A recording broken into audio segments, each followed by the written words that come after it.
मैयर का शारदा मंदिर। पौराणिक कथा के अनुसार जब भगवान शिव सती के पार्थिव शरीर को लेकर तांडव कर रहे थे तब भगवान विष्णु के सुदर्शन चक्र से खंडित होकर माता सती का कंठ, गला और हार इसी पर्वत पर गिरा था। इसी कारण इस स्थान का नाम मैयर माई का हार पड़ा। अल्लाह उदल की इस मंदिर की खोज प्रसिद्धि का श्रेय 12वीं सदी के महान योद्धा अल्लाह और उदल को जाता है, जो माता के परम भक्त थे। उन्होंने ही घने जंगलों के बीच इस मंदिर की खोज की और अल्लाह ने 12 वर्षों तक कठिन तपस्या कर माता से अमरत्व का वरदान पाया। आज भी यह माना जाता है कि हर रात पट बंद होने के बाद अल्लाह और उदल अदृश्य रूप से मंदिर में आते हैं। वे माता का श्रृंगार करते हैं और पूजा करके चले जाते हैं, जिसके प्रमाण सुबह मंदिर खुलने पर मिलते हैं। मैयर की शारदा देवी ऐसे ही घने जंगलों में और एकदम ऊंचाई वाले पहाड़ों पर जाकर बैठी है और उस जगह पे हमने ऐसे ही रोपवे से जाने का हमारा मन बना लिया था और हमने रोपवे में यह जो सफ़र हमारा है वो स्टार्ट कर दिया था। रोपवे में हमने जब ऊपर चढ़ते गए तो हमने रास्ते में देखा कि क्या शानदार और एकदम ब्यूटीफुल नज़ारे थे। ऊपर से जंगलों में, पहाड़ों में पेड़ पौधे, ये सब दूर से ऊपर से इतना सुंदर दिख रहा था कि पूछो मत। जब हम रोपवे में बैठकर ऊपर चढ़ रहे थे तो हमको आने जाने वाले, पैदल चलने वाले या सीढ़ियों से चढ़ने वाले सब भक्तगण भी दिख रहे थे और वो जो नज़ारा था वाकई बहुत हमारे लिए एकदम बढ़िया था और खूबसूरत था। जो जंगल का नज़ारा था, नीचे से जो सड़क दिख रही है आपको, ये नज़ारे बहुत ही खूबसूरत और सुंदर थे। और मैयर शारदा देवी माता जो इतनी ऊंचाई पर जाकर बैठी है, तो ये जो स्थान है बहुत ही सुंदर और एक माता का दर्शन भी होता है और एक हम नैसर्गिक और एकदम नेचुरल ऐसी जंगल की जो हमें अनुभूति होती है वो वाकई अलग ही है, बहुत ही बढ़िया। और रोपवे में भी जो जाने का एक सफ़र है वो बहुत ही बढ़िया और एकदम से सुंदर।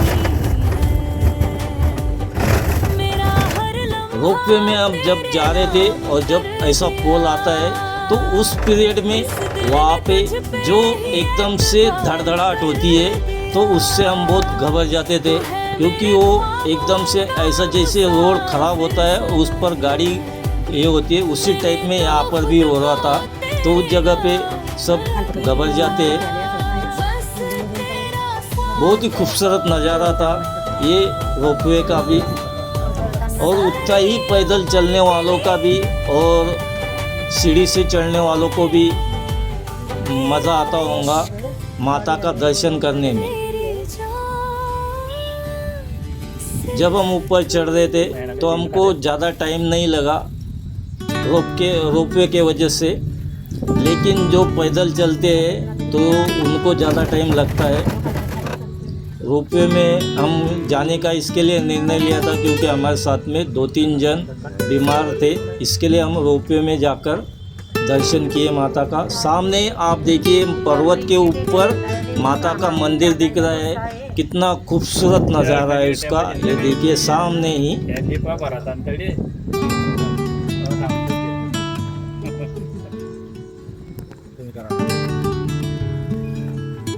बहुत ही खूबसूरत। नीचे ऊपर वो जो पानी का तालाब दिख रहा है, ये नज़ारे वाकई बहुत ही खूबसूरत थे।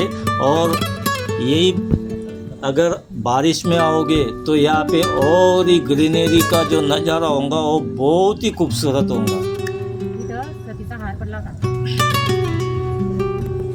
ये अभी सामने आप देख रहे हैं कि मंदिर अब बहुत नज़दीक आ गया है और हम रोपवे से ऊपर चढ़ रहे, मंदिर हमारे पास आते जा रहा है।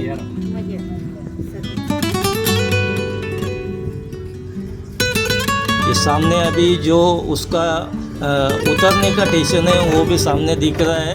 वहाँ पे रोपवे अभी जो कैबिन है वो अंदर जाएगी, वहाँ पे हम उतरेंगे और फिर माता का दर्शन वहाँ से आगे लेंगे हम। ये यहाँ पे अभी उतरने का उसका कैबिन में से निकलने का जगह है। वहाँ पे भी कैबिन इतनी हिलती है कि सब एकदम जोर से चिल्लाने लग जाते हैं, ऐसा ये है। तो हम ऊपर चढ़ गए, माता का दर्शन आप भी करिए और माता से आशीर्वाद लीजिए। वाकई खूबसूरत, और माता के चेहरे पर देखने के बाद वो जो माँ का आशीर्वाद मिलता है वाकई खूबसूरत है। मंदिर में दर्शन के बाद हम मंदिर के बाहर आए तो वहाँ पे फिर हमने, हमारे ग्रुप ने सब ने फ़ोटोशूट किया, माता का आशीर्वाद लिया सबने।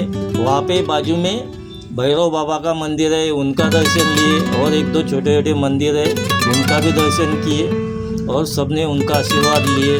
सब ने वहाँ की जो सुंदर ऐसी अनुभूति है वो फ़ोटो के साथ हमारे इसमें फ़ोटो में कैचअप किया। इसी टाइप में यहाँ से हमने दर्शन के बाद हम बाहर मंदिर के निकले और वहाँ से फिर हमने मंदिर का पूरा नज़ारा हमारे वीडियो में कैचअप करने का एक बढ़िया सा ये किया। बहुत ही खूबसूरत मंदिर है, एकदम पहाड़ों के ऊपर टॉप पर। यहाँ से बाहर निकलते टाइम हमको जब रोपवे में बैठना था तो हम बहुत ही जल्दी हमारा दर्शन हो गया था, ज़्यादा भीड़ भाड़ नहीं थी तो इसके लिए। लेकिन जब हम रोपवे में बैठने के लिए गए तो वहाँ पे पूरा ट्रैफिक जाम हो गया था, वहाँ पे पूरी पब्लिक जमा हो गई थी बहुत ही।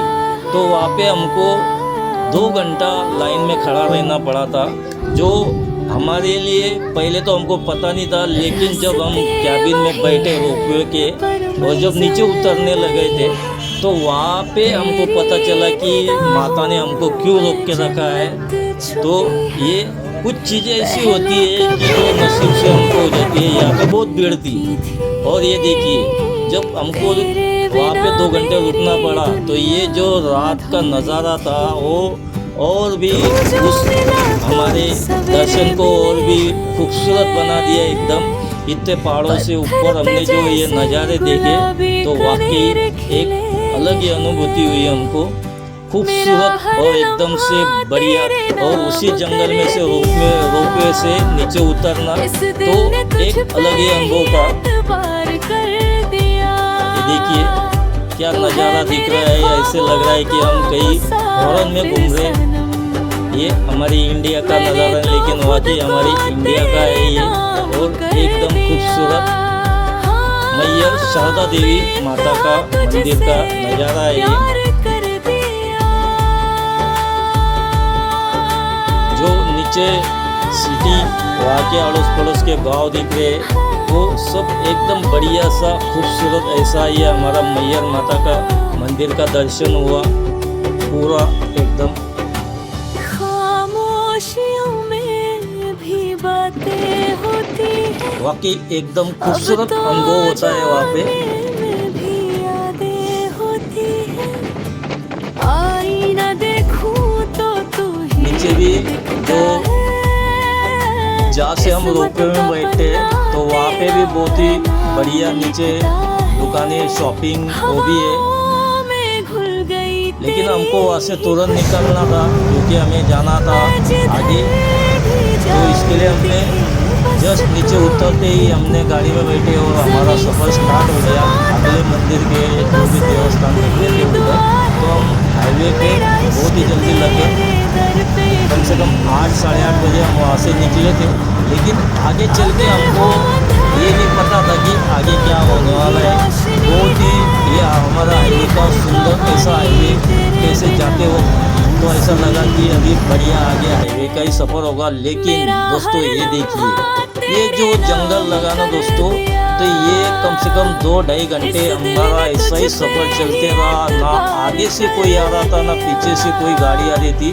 बस ये जो हमने दीवार पार की और यहाँ से फिर पूरा जंगल स्टार्ट हो गया।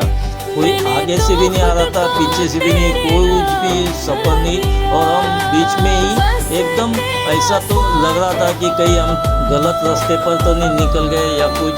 लेकिन हम हमारे उसी मैप के हिसाब से चलते रहे। बीच बीच में नेटवर्क भी बिल्कुल गायब हो जाता था, फिर भी हम उसी रास्ते पे चलते रहे। आगे से जो मोड़ आते थे तो आगे क्या है बिल्कुल से पता नहीं चलता था, और पेड़ जो बड़े बड़े जंगल के पेड़ थे वो इतने नज़दीक थे, और एकदम छोटा रास्ता था कि कोई सामने से गाड़ी आ जाए तो उनको रुककर गाड़ी निकालना पड़े, ऐसा ये भयानक और एकदम ज़बरदस्त जंगल में से रास्ता था। अगर ये दिन में होता तो और भी मज़ा आता, और नाइट का भी बढ़िया है। तो ऐसे ही अगले वीडियो में हम मिलते हैं दोस्तों। तो चलिए, धन्यवाद, बाय बाय।